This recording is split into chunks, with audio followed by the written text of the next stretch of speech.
Assalamualaikum warahmatullahi wabarakatuh. Bismillahirrahmanirrahim. Wa bihi nasta'inu ala umuri dunya waddin wa ala asrofil anbiya'i wal mursalin wa ala alihi wa sahbihi wa maulana ajmain.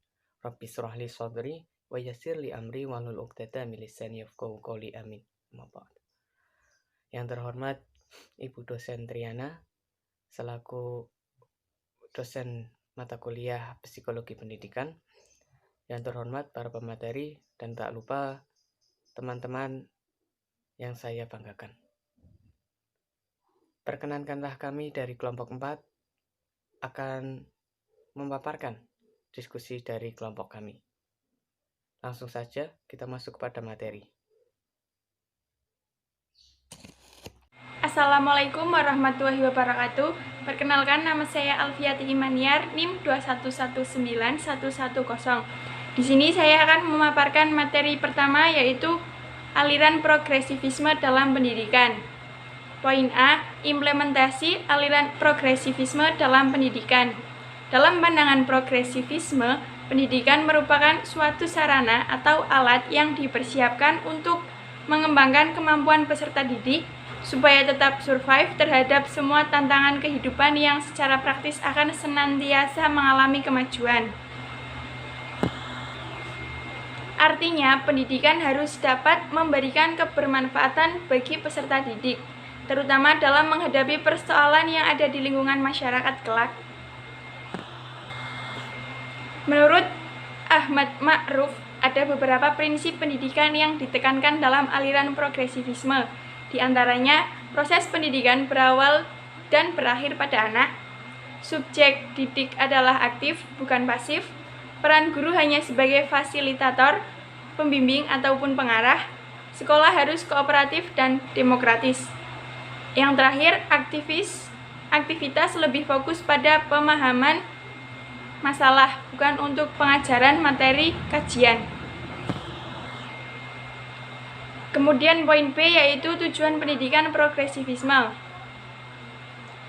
Berkaitan dengan tujuan pendidikan, aliran progresivisme lebih menekankan pada memberikan pengalaman empiris kepada peserta didik sehingga terbentuk pribadi yang selalu belajar dan berbuat.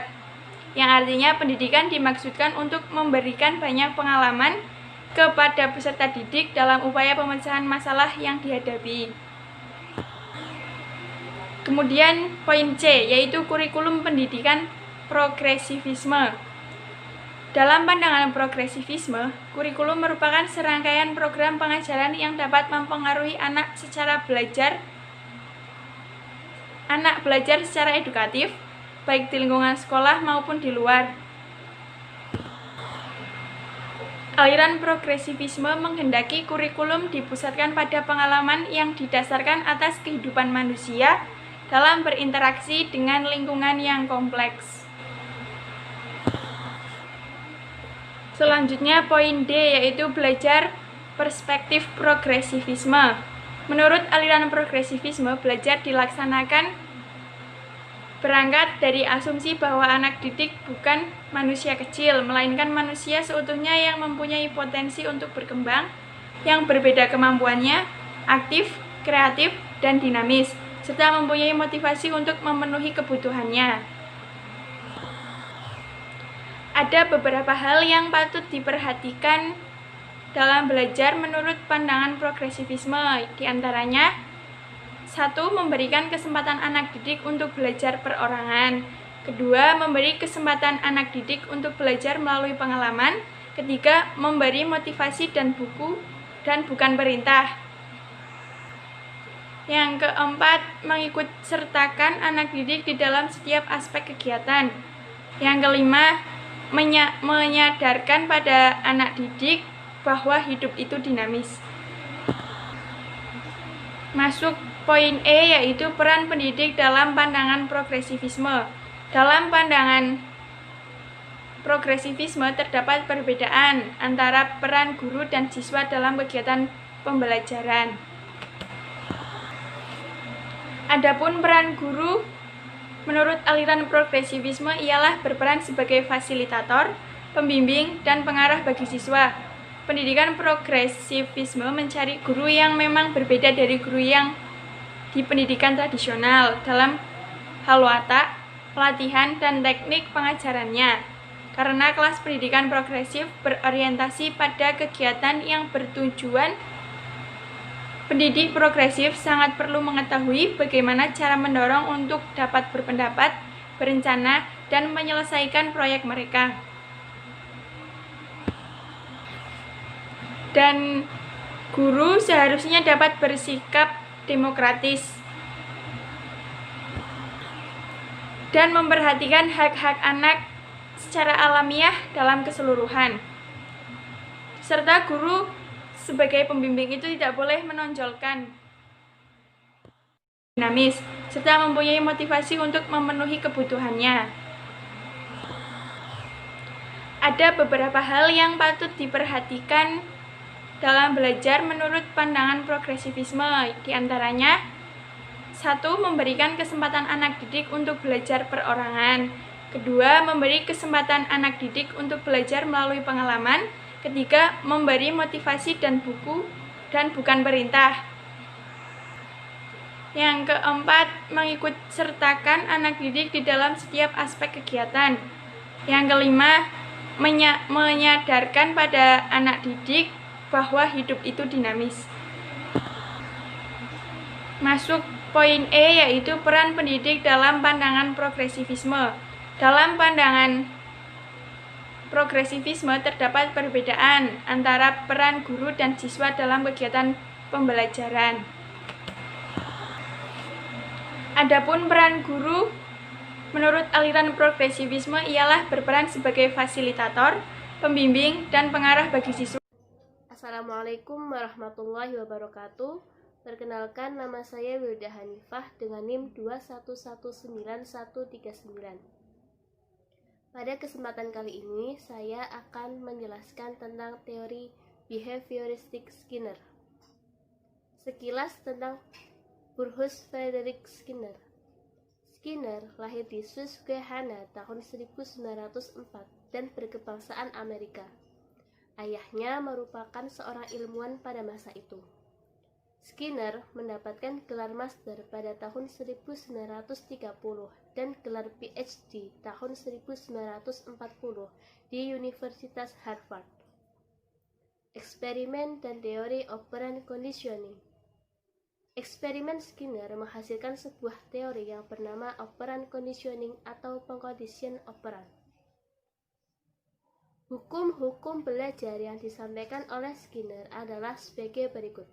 Yang pertama, law of operant conditioning, yaitu apabila suatu tindakan dibarengi dengan stimulus penguat, maka kekuatan tindakan tersebut akan meningkat.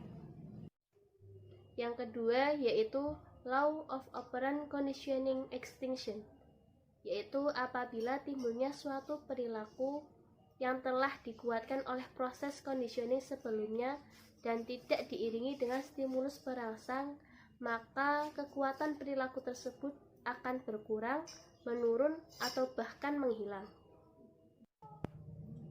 Skinner membedakan adanya dua macam respon, yaitu yang pertama, respon dan respon, yaitu respon yang ditimbulkan oleh perangsang tertentu. Contohnya, jika kita makan akan menimbulkan air liur. Yang kedua yaitu operant respon, yaitu respon yang timbul dan berkembangnya diikuti oleh perangsang-perangsang tertentu. Jadi, perangsang tersebut mengikuti tingkah laku yang telah dilakukan. Contohnya, jika seseorang yang sedang belajar berarti kan telah melakukan suatu perbuatan atau perilaku. Lalu, seseorang tersebut mendapatkan hadiah, maka seseorang tersebut akan lebih giat lagi dalam belajarnya. Berarti responnya akan semakin meningkat atau lebih kuat. Aplikasi teori belajar conditioning apabila diterapkan dalam belajar mengajar, maka hasilnya akan lebih berhasil. Namun, dalam penerapan aplikasi tersebut perlu memperhatikan adanya prinsip-prinsip berikut. Prinsip yang pertama yaitu dalam proses pembelajaran, hasil proses belajar siswa harus segera disampaikan kepada siswa. Jika salah dibetulkan dan jika benar diberi penguat. Yang kedua yaitu dalam proses belajar mengajar, guru harus mengikuti irama siswa. Dengan kata lain, guru tidak boleh memaksakan kehendak kepada siswanya. Yang ketiga yaitu baiknya materi-materi pelajaran disusun menggunakan sistem modul. Yang keempat yaitu tidak menerapkan hukuman dalam pembelajaran. Yang kelima yaitu apabila tingkah laku murid sesuai dengan ekspektasi guru, maka langsung diberi hadiah dalam bentuk penguatan. Yang keenam yaitu penggunaan shaping, yaitu pembentukan pembiasaan-pembiasaan atas dasar pengalaman belajar dari rangkaian stimulus dan respon. Sekian dari saya, kurang lebihnya mohon maaf. Wassalamualaikum warahmatullahi wabarakatuh. Baik, saya akan melanjutkan materi selanjutnya yaitu SHAPE, Teori Behavioristik Guthrie. Pertama, biodata Guthrie. Guthrie sendiri memiliki nama lengkap Edwin Ray Guthrie yang lahir pada tanggal 23 Januari 1886 di Lincoln, Nebraska. Dan Guthrie wafat pada tanggal 23 April 1959 di Seattle, Washington. Kedua, teori belajar menurut Guthrie. Teori belajar yang dikembangkan oleh Guthrie cenderung meniru teori yang telah berkembang sebelumnya, yaitu teori conditioning. Guthrie menyatakan dengan hukumnya The Law Association, yang berbunyi combination of which has accompanied a movement will on its results tend to be followed by the movement, yang secara sederhana dapat diartikan bahwa gabungan atau kombinasi suatu kelas stimuli yang menyertai atau mengikuti suatu gerakan tertentu, maka ada kecenderungan bahwa gerakan itu akan diulang lagi pada situasi atau stimuli yang sama. Kemudian Guthrie dengan teorinya contiguous conditioning mengasumsikan terjadinya peristiwa belajar berdasarkan kedekatan hubungan antara stimulus dengan respon yang relevan. Terdapat prinsip kontiguitas di dalamnya yang berarti kedekatan antara stimulus dengan respon. Kemudian poin berikutnya yaitu teori Guthrie dalam penerapan proses pembelajaran. Guthrie memberikan beberapa saran bagi guru, yaitu yang menjadi tugas seorang guru adalah memberikan stimulus kepada siswa agar nantinya siswa mampu merespon dan memudahkan siswa untuk belajar.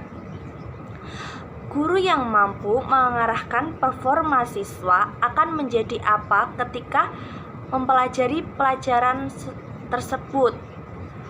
Dalam mengelola kelas, seorang guru juga dianjurkan untuk tidak memberikan perintah secara langsung yang akan menyebabkan siswa menjadi tidak takut terdapat peraturan kelas tersebut. Kemudian yang terakhir, pada publikasi terakhirnya sebelum Guthrie meninggal, ia sempat merevisi hukum kontiguitasnya menjadi apa-apa yang dilihat akan menjadi sinyal terhadap apa-apa yang dilakukan.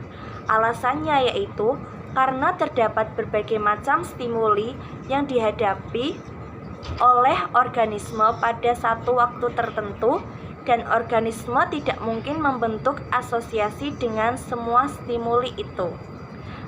Demikian penjelasan dari saya, kurang lebihnya mohon maaf. Demikianlah pemaparan materi dari kelompok kami. Kurang lebihnya kami mohon maaf yang sebesar-besarnya. Wabillahi taufiq wal hidayah. Wassalamualaikum warahmatullahi wabarakatuh.